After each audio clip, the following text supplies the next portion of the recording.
You're listening to the Sex and Psychology Podcast, the sex ed you never got in school and won't get anywhere else. I am your host, Dr. Justin Lehmiller. I am a social psychologist and research fellow at the Kinsey Institute and author of the book, Tell Me What You Want, The Science of Sexual Desire and How It Can Help You Improve Your Sex Life. In conversations about sex, the topic of orgasm always gets a lot of attention, and it's something that people often have a lot of questions about. So in this episode, we're taking a deeper look at what the science of orgasm reveals. For example, are orgasms something that our partners give us, or something that we learn to cultivate ourselves, or as a team? Why do people fake orgasms? And are there times when it might not be a bad idea? We'll also explore the concept of orgasm equity and what it really means to close the orgasm gap, as well as discuss strategies for experiencing more pleasure, including whether becoming multi-orgasmic is something that you can actually learn. My guest is Dr. Candace Nicole Hargens, an award-winning associate professor at Emory University's Rollins School of Public Health, where she studies sexual wellness and liberation. With over 70 published articles, Dr. Hargens has made substantial contributions to the field. Her work has been featured widely in the popular media, and her latest book is titled Good Sex. This conversation originally aired back in episode 369, and it ended up being the most listened to episode of the show last year, so it's definitely worth revisiting. Stick around, and we're going to jump in right after this short break. Do you ever find yourself dreaming about a career where you get to talk about sex and psychology all day long? What if I told you there's a place that can connect you with world-class experts and has a large, thriving community? Sexual Health Alliance does just that. Sexual Health Alliance helps you to build the career of your dreams and is at the forefront of sexuality education. Students come from all parts of the world and from all types of backgrounds. Whether you're in school just starting out on your journey or building advanced skills in your profession, Sexual Health Alliance's comprehensive certifications, engaging events, and self-paced online education will move you beyond the basics and set you up to become sexceptional. Visit sexualhealthalliance.com and start building the sexuality career of your dreams today. And let them know that you heard about Sexual Health Alliance on this podcast. Hi, Candace, and welcome back to the show. Thank you for having me again. It's so good to be here with you. Well, it's a pleasure to have you here. I'm so excited that your new book, Good Sex, is finally out. I had you on the show a few months ago where we teased it a little bit. So I wanted to welcome you back so that we could dive deeper into it because there's so much great information in it. So one of the topics we didn't have time to get into last time was the topic of orgasm, which you have a whole chapter about. And it encourages us to think differently about orgasms. So one of the subjects you discuss is this idea of who is responsible for an orgasm. Is it our own responsibility? Is it our partner's? Is it shared? You know, we often hear about this idea that someone, usually a man, is quote unquote giving their partner an orgasm, which suggests that a lot of people think that they are entirely responsible for their partner's orgasm. So how should we think about this instead? Who's responsible for your orgasms? Yes. So you can be personally responsible for your orgasm, or you can allow it to be a shared responsibility, but no one is ever exclusively responsible for your orgasm. And that way, if you want to make it a partner project, some people like team science. If you want it to be all on your plate, either way, you have some agency in how it happens. Yeah, I love that. And I like this idea of thinking about orgasms as a team project, right? As opposed to it's something that you're going to give your partner. You know, I think this idea that you're giving your partner an orgasm is problematic on a lot of levels because it creates a lot of pressure and anxiety. And also, it creates these feelings of failure when your partner doesn't have an orgasm. And so it can ultimately be kind of this self-defeating thing. So stop thinking about you as being totally responsible for your partner's orgasms, right? We all have a role to play in our own orgasms, and we can also make it a team project. Absolutely. And I think the other side of it is the fact that we have a gender disparity in that messaging on, like for many women, we don't hear it's our responsibility to make sure our partner orgasms. But we do hear that the sex act isn't over until our partner makes himself orgasm. And so there's some complication in how we've been talking about it. And we could all just be on the same side and be like, we'll help each other out. If that's the way we want to look at it. Yeah, and we'll definitely get into the gendered aspect of this a little bit more as we go along. But something else that people get wrong about orgasms is this idea that they're supposed to be simultaneous. So in the popular media and in porn, it often seems to be the case that everybody's orgasming at the exact same time, which probably feeds into this expectation that this is how it's supposed to happen. But this doesn't really reflect reality, right? So tell us a little bit about that and what media portrayals of orgasm get wrong. This is what I hate about media. And I love watching TV and movies and such, right? Like, I enjoy a good binge watch session. But in 30 seconds or less, from the moment you first see each other and kiss and then push your partner up against the wall, together, you simultaneously have the best possible orgasm the first time you meet each other. It's just it's so mythical. And I think it sets people up, especially when you're making your sexual debut and thinking about sex earlier on in your life with little experience, for this idea that it's going to happen together. And if it doesn't, you're both inadequate, or something's wrong with the sex, something's wrong with one or the other. And more often than not, and your research has spoken to some of this as well, like, people have sequential orgasms, or one person has an orgasm, one person doesn't have an orgasm. And depending on whether or not the unit are okay with that, all of the options are fine. Yeah, there are so many different patterns in which orgasms can occur in real life. And, what you're seeing in the media is not really a good representation of that. And I know that people who are listeners of this show are probably pretty well aware of that fact, but it's still important to talk about because, if you think about younger adults who are navigating sex for the first time and they didn't get adequate sex education or get any sex education at all, where did they learn about sex? And what are their expectations and ideas for how the sex act is supposed to go? Well, in a lot of cases, it's going to come from media and porn. And so, when we have these representations that just don't give people realistic ideas or expectancies about how the sex act goes, that's where it starts to become problematic, because all too often media and porn become the default ways that people learn about sex today because they're just not getting sex ed anywhere else. And so you get this idea that people aren't feeling satisfied with the sexual experience because it doesn't live up to this media portrayal, when in fact they enjoyed themselves, but they just have an expectation that is outsized for sure. Yeah, those orgasm expectations can be problematic. So you talk a little bit about fake orgasms in your book. So I wanted to touch on that here. Research finds that over half of women and about 1/4 of men say that they faked an orgasm before. And people's reasons for faking it are many and varied. And I know there are a lot of people who think that no one should ever fake an orgasm and that it's just not a good thing to do. And I get how fake orgasms can be problematic under certain circumstances, such as when someone routinely fakes orgasms with their partner because the sex isn't meeting their needs. And then it creates this ongoing pattern of unsatisfying and not pleasurable sex. But there can be lots of different reasons why people fake it sometimes. And ideally, it'd be great if no one ever felt like they had to fake it. But tell us a little bit about your thoughts on fake orgasms. So I asked a bunch of people about this, just curious about why we fake orgasms. And a lot of people came up with the one you probably hear most often, that they just wanted it to be over. They just wanted it to end, and they felt like the way for them to signal that it was ending was that, because of the orgasm inherited, once someone orgasms, we have done our job and we have finished and it's over. On the other side, some people believe in fake it till you make it. And they feel like the sex is better when they fake an orgasm. So even if they never get to orgasm, it increases their pleasure to make the gestures or the sounds of an orgasm. And so they're pleasure enhancing in their orgasm faking, and they're satisfying perhaps a partner's need to feel like they contributed to an orgasm.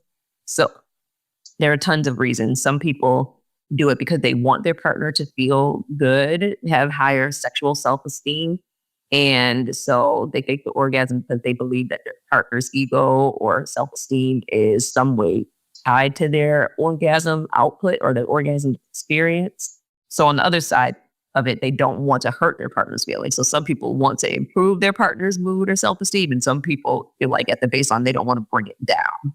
So there are a number of reasons why. And I've been there before. I know plenty of people who have, and you would like to eventually get to a place where you evolve out of it. So younger me would have faith, whereas older me would be like, hey, let's just shift things up, or, this won't be the time, and that's okay with me. And I think a lot of people, even if they believe in faking it till they make it, maybe they can get to a place where they trust that they could say it wasn't orgasmic if they needed to or wanted to. Yeah. And so what you described there tells us that this phenomenon of faking orgasms is a highly complex one. And I think when we try to give these blanket messages or statements and say, no, you should never fake an orgasm, that's not really helpful, because there can be ultimately, as you described, lots of different reasons why people might fake it. And sometimes they're doing it for their own benefit because it is enhancing sex or making it more pleasurable for them. And so who are we to say you shouldn't fake orgasms if this is something that is good for you in terms of your own pleasure, or if you're doing it because you want to boost your partner's sexual self-esteem or confidence, or if maybe you're just really tired and you still enjoy the sex, but you just want it to be over so you can go to sleep, right? There can be a lot of reasons why people do it that I think can be acceptable. So ultimately, the question of whether you should or shouldn't fake orgasms, I think, really depends on your reasons for doing it in the first place. And in cases where you're constantly faking it because you are not having satisfying sex at all, and you are doing that in lieu of communicating with your partner about what it is that you need, that's a case where you'd probably want to revisit those motivations and say, maybe we should work on trying to make the sex better meet my needs, as opposed to me feeling like I have to continually fake it. And, the other problem in situations like that is that once you start faking it, it can become very difficult to stop, because then you have to tell your partner that you've never actually had an orgasm with them. And then that can become a real, let's just say, difficult topic of discussion. Yeah, because now you have a lack of transparency or dishonesty in the relationship. And that can be something that is related to more than just your sexual experiences. People experience that distrust across the board. Yeah. And you don't want to be in a situation where then your partner going forward is constantly questioning every time you have an orgasm, whether it's a real one or a fake one, right? So you can see how it can be a slippery slope and can sometimes lead to bigger problems in the relationship. So let's talk about the definition of orgasm for a minute. In your book, you mention a very old definition from the 1600s defining orgasm as the acme of venereal excitement, which just sounds weird. It kind of sounds like an STD almost. Right. Venereal excitement. I don't know. It's a very coded, strange way of describing an orgasm. But today, scientifically, how is orgasm defined? I think it's being shaped by science, but I don't think it's finalized, if that makes sense. So people talk about genital, pelvic, floor contractions that produce pleasurable sensations. Sometimes it's pleasurable, sometimes it's not, after a certain amount of physical arousal and stimulation. And it tends to feel like a release of tension in the body or a release of sexual tension after arousal. Like, it's so nuanced for everyone. So there might be shaking, or there might be like a flow feeling or a warm feeling. There's so many different coded ways of explaining orgasm that researchers have found that sometimes it can be hard to capture a definition. That's why I like to ask people, like, when you say you orgasm, what did it feel like to you? And so it could be fireworks to someone else. It could be a lava flow to somebody else. Yeah. Asking for the definition of orgasm is something that might strike some people as silly, because they might think, well, everybody knows what an orgasm is, right? But not necessarily, and different people might even be labeling quite different things as orgasm. So for example, I had Dr. Nicole Prowse on the show a while back, and she's done a lot of fascinating research on the science of orgasms. And so she has developed this specialized butt plug that measures anal contractions. Ooh. And in her view, it's kind of like the telltale sign of whether somebody's having an orgasm, because anal contractions happen, and this is a gender neutral way of assessing them in a lab setting. And something interesting that she's found is that for 100% of the men who have come into her lab and have this butt plug in. They stimulate themselves to the point of orgasm. And then they also have a button to hit when they have an orgasm. And it's to see whether their psychological experience and timing of orgasm lines up with when they're having the genital contractions. And what she finds is, like I said, for 100% of the men, their button presses and the butt plug anal contractions that are being recorded line up perfectly. Now, for women, on the other hand, only about 50% of the women, when they press the button, have the anal contractions present. And I find that to be really fascinating because it suggests that for women in particular, many of them might be labeling something other than genital contractions as orgasm. And so, for example, that might be labeling other stages of the arousal process. It might be labeling feelings of physical pleasure, some other type of sensation. And so, again, this just gets to the point, the fact that different people might be defining and experiencing orgasm in just very, very different ways.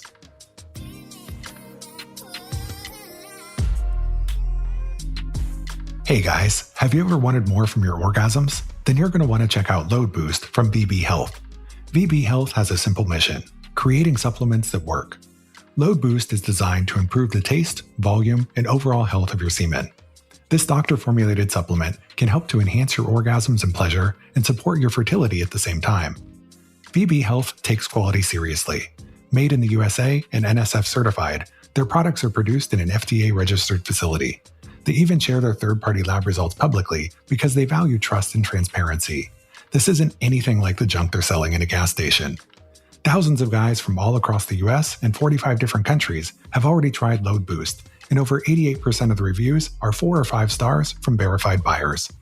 Elevate your performance with Load Boost. You just might become someone's new favorite performer. Learn more and get yours at loadboost.com. Visit loadboost.com and use code Justin for 10% off, or click the link in the show notes.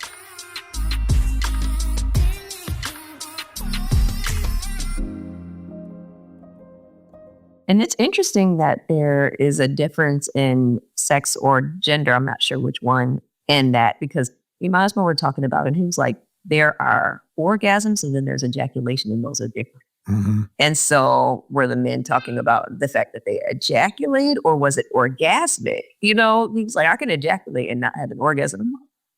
That's true. So how do we think about it? Yes, it's so true. And once you start getting into this question, you start to see how complex it is. And especially, that question of ejaculation and orgasm. You can orgasm without ejaculating. You can ejaculate without having an orgasm. And so, again, lots of people assume that those things always go together, but they don't always. So talking about orgasms and actually studying them scientifically is harder than you might think, because you start getting into all of this complexity. And I love that. Like, that's the part about it that I love the most, the complexity and thinking about those little nuances in definition or even psychophysiological shifts. Like, so it was cool that you shared that with me. Now I have to go find a paper. Yeah, the messiness of sex research is one of the things that makes it fun. Sex research is messy, just like sex is messy in real life. So let's talk about the orgasm gap for a moment. Now, you make a really interesting point in your book about what it means or what it might look like to have orgasmic equity. So we all know that on average, heterosexual women are orgasming in a smaller number of their sexual encounters compared to heterosexual men. But we also know that a much larger number of women, as compared to men, are multi-orgasmic. And so you raise the very provocative question of whether these things balance each other out. So if one partner orgasms in almost every sexual encounter, but they're only having one orgasm each time, whereas the other partner only orgasms half of the time, but they're experiencing 2 or maybe more orgasms every time, is that orgasmic equity? They're having the same number of orgasms, just in different ways. So, yeah, what do you make of that? And how do you define? I want to know what you make of it, because to me, it is equity. Like, for Team Multi, like, I'm totally cool with knowing that sometimes it'll be 3, sometimes it'll be 1, sometimes it'll be 9. That feels equitable to me. And so I think it depends on the person, but I'm curious about what you thought when you read that. I was wondering how people would respond to that. Yeah, I love that you had that in the book, because it's a question I had not really thought about before. And your work is some of the work I've cited around orgasm equity. Well, so, When people talk about the orgasm gap, the way a lot of people discuss it is it seems like the goal is like everybody should be orgasming in every sexual encounter. And what equity would be that everybody just has orgasms at the same percentage of the time. But that's just one definition or way of thinking about equity. And so I think what you presented is a very different view that maybe equity isn't about everybody having an orgasm in every single sexual encounter. Maybe it's about multi-orgasmic capacity and how we factor that into all of this. And so should we look at total number of orgasms that people have as opposed to are they having it in every single sexual encounter or situation? And so, yeah, it's a different way of thinking about it. And I think when we talk about closing the orgasm gap, we need to think about questions like this, like what does orgasmic equity actually look like? And yeah, so I love that you raised this question. And I'm curious about, is it that you have orgasms when you want to have orgasms? Mm-hmm. That's a question I've explored, as opposed to do you have an orgasm every time? Maybe you don't want it to be orgasmic. Maybe you want to edge or delay the experience. And so it's like, I don't want to have an orgasm this time. I just want to kind of be in that pleasure arousal state. And that's okay. And I think sometimes if you make it more about equality, like a one-to-one, it becomes too transactional. And so I like the more expansive idea of equity and orgasmic equity in particular. Yeah, I don't like the idea of, trying to keep score when it comes to orgasm, because I don't think that that's going to lay the groundwork for a healthy and satisfying long-term relationship. Because when you're always thinking about it through that sort of lens, it can start to lead to resentment and these other kinds of issues that can make it where orgasm is no longer teamwork. We started our conversation by talking about how that's a different way of thinking about orgasms as something you do together as a team. And if you're starting to keep score here and starting to develop resentment for your partner because they had an orgasm but you didn't, that's not going to be a very healthy dynamic. Yeah. So there are a lot of people who would like to be having more orgasms. And in your book, you talk about some strategies for working on orgasms if they're an issue in your life. So can you walk us through that? What are some strategies for expanding your orgasmic options? Yeah. As you know, there are relationship factors that contribute to having or not having orgasm. They're individual, biological, social, so many different layers. And if we start to consider whatever the plane is or the level is that you're maybe experiencing the difficulty or the thing that prevents you from orgasming the way you want, when you want, that would determine the intervention. So in the book, I talk about a couple where the woman in the couple, is a heterosexual couple in this case, was multi-orgasmic at one stage in their relationship. And then following having kids, it was like something kind of shut off in her body. And the man in this case was singularly orgasmic, but pretty consistently throughout their relationship, but very invested in the multi-orgasm. And what we find through the therapy is that he was really, and not even in a like resentful way, he was like in awe of his wife's capacity to be multi-orgasmic. And it felt amazing to him, and maybe felt some like hopefulness for himself. And so we explored that so that the woman wasn't just the identified client or the person who was the problem, but like, hey, let's work on the possibility of you being multi-orgasmic as the person who has had singular orgasms. And let's work on the possibility of you retrieving your multi-orgasm if you would like, or being okay with a variety of types of orgasms. So I think theirs was a family system type of dynamic where having kids changes your, the orientation of some of your organs. It changes your mood state, your vigilance to how the kids are doing. And for her, using shibari was one strategy where she was tied up and it felt like the responsibility of parenting was taken off a plate. And that allowed her to kind of be more embodied. And I know some of Lori Bartle's work talks about mindfulness and being back in your body to have better sexual satisfaction, pleasure, and maybe even orgasm.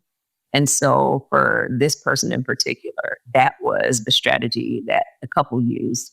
And the other person in the couple looked into like how to use pacing and edging and, genital contraction, basically paying better attention to his body's cues when he was about to orgasm so that he could potentially have an experience with multi-orgasm, which he did once, and it may never happen again, but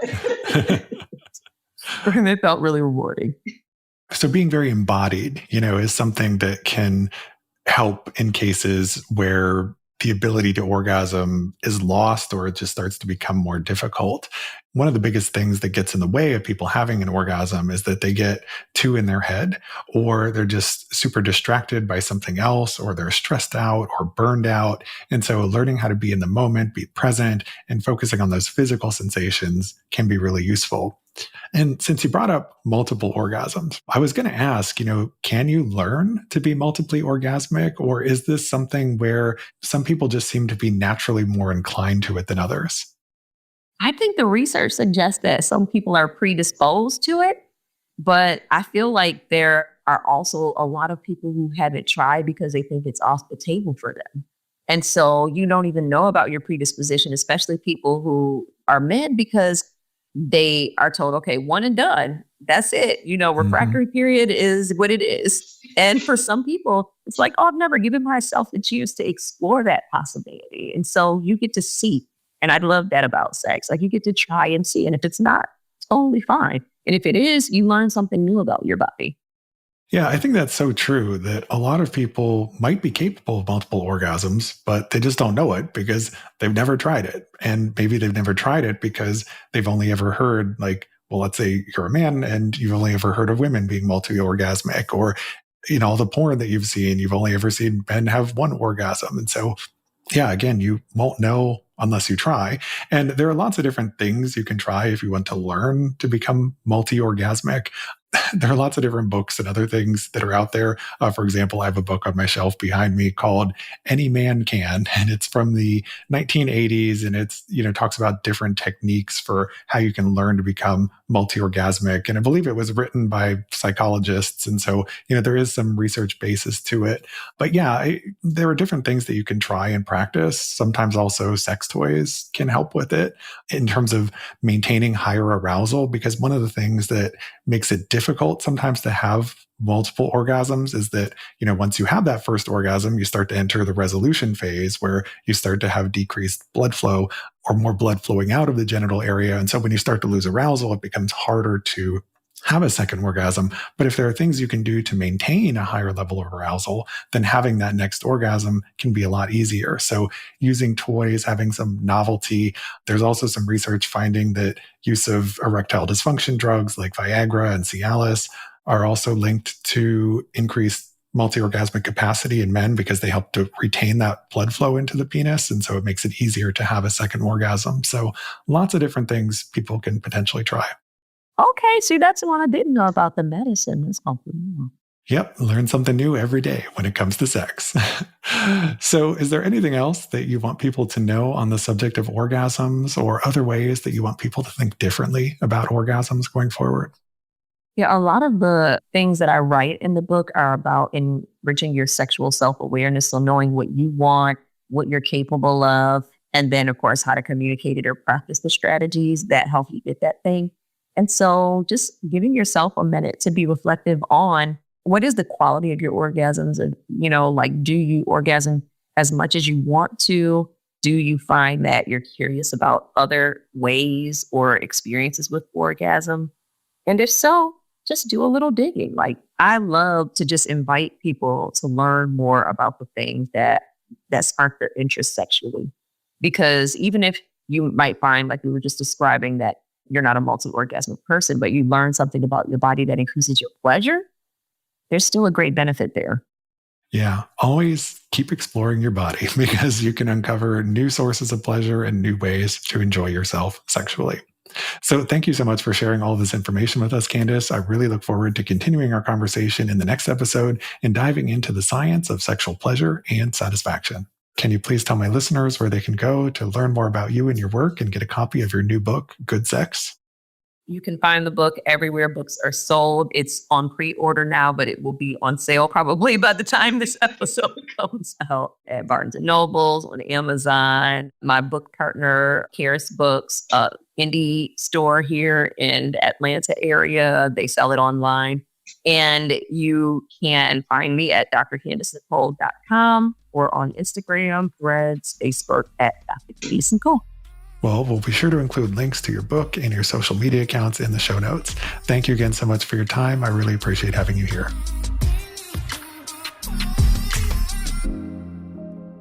Thank you for listening. To keep up with new episodes of this podcast, visit my website, Sex and Psychology, at sexandpsychology.com, or subscribe on your favorite platform, where I hope you'll take a moment to rate and review the show. If you listen on Apple Podcasts, please consider becoming a Sex and Psychology premium subscriber to enjoy ad-free listening for just $3.99 a month. You can also follow me on social media for daily sex research updates. I'm on Blue Sky and X at Justin Lehmiller and Instagram at Justin J. Lehmiller. Also, be sure to check out my book, Tell Me What You Want. Thanks again for listening. Until next time.